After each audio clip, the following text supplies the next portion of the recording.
Hi, my name is Tina and I work at the York County Library in South Carolina. Today I'm standing in front of the Clover branch, the branch I work at. Today we are going on a little field trip to the Clover Fire Department. Come on, let's go. The Clover Public Library is located just around the corner from the fire department. In the past, the Clover Fire Department would come to the library for special storytime visits. Their visits are always so appreciated.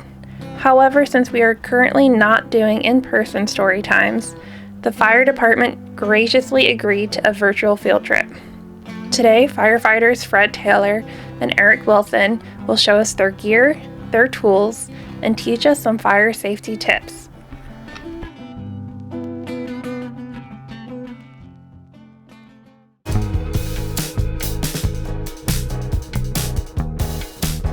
Hi, I'm Eric Wilson. I'm Clover Fireman here. I'm about to get dressed and show you what a fireman looks like. We're coming to fire, just for you know, you're not scared or anything like that. We're just normal people like you as well.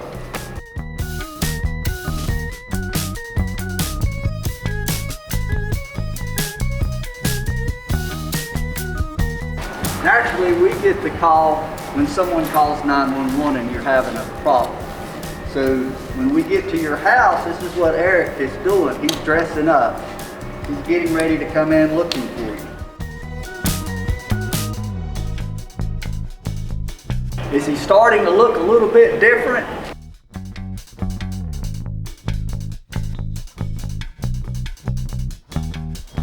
While he's finishing up getting dressed, you know, if you find a lighter or matches, please don't play with them. Go get a parent or a school teacher or a librarian and tell them what you found. So please don't play with it.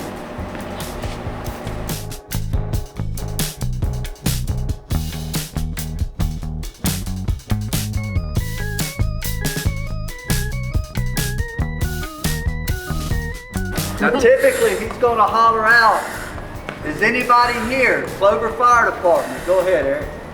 Anybody here? Call out! Fire department! Come to my voice! Come to my voice! If you hear me, come talk to me!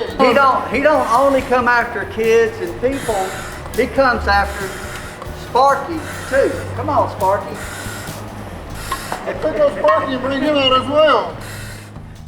And remember, when you get out, stay out. Don't go back in for anything. Tell a firefighter if there's something that you need, and he will try to help you.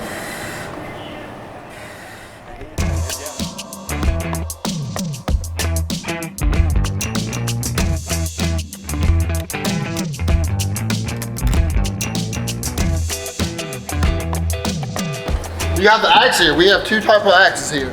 We have a pighead axe and we have a flathead axe. Pighead axe is we need to pick at something to get something out of the way. A flathead axe is kind of like a tool.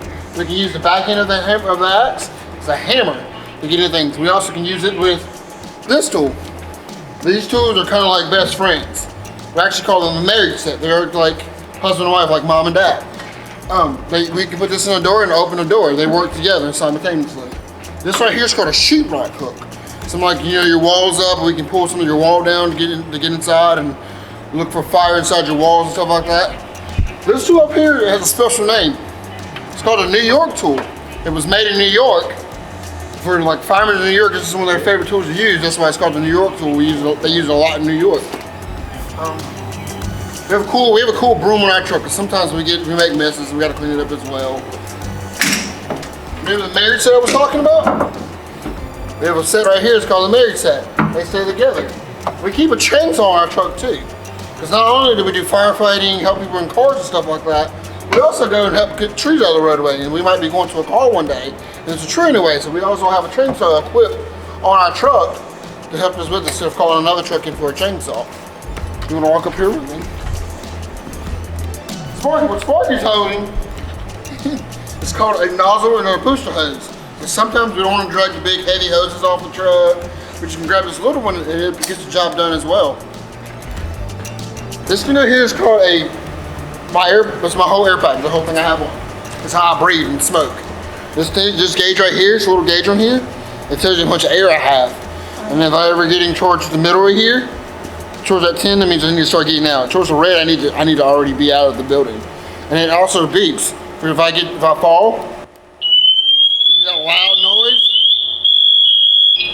That loud noise is in case I fall and no one could find me. I can hit this button right here, that red button, and it alerts that loud noise for the fireman can come find me as well. Also with that, if he stops moving and he's not able to hit the panic button, with him not moving, it'll also set it off. So you see how it's starting to go off with him not moving.